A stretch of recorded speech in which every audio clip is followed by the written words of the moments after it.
All right, next contest, not on our big screen, but definitely a game of interest. I'm talking about NC State squaring off against the Pitt Panthers, 12 p.m. Eastern kickoff at Heinz Field. The Panthers are minus 13.5 at home, totals 48 and a hook. The Panthers are 3-0 straight up on the season, 2-1 against the number in those contests.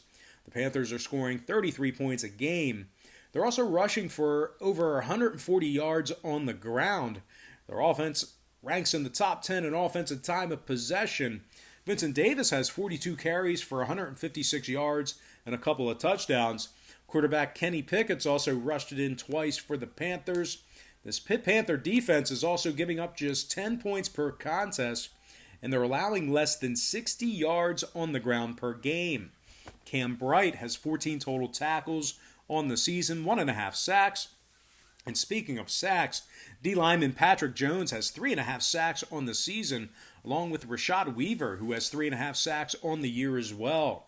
Pitt's coming off a marquee win over division rival Louisville by the final of 23-20. Huge win for this Pitt program, and they are taking on an NC State team who's giving up 44 points per game themselves.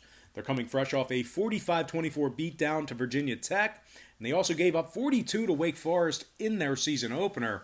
The Wolfpack is giving up over 230 yards per game on the ground, and they're allowing 6.2 yards per play.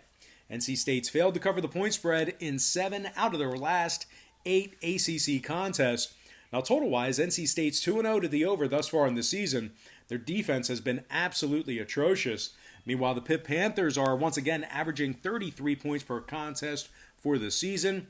Give me the Pitt Panthers minus 13.5 and the over 45 and a hook in that game.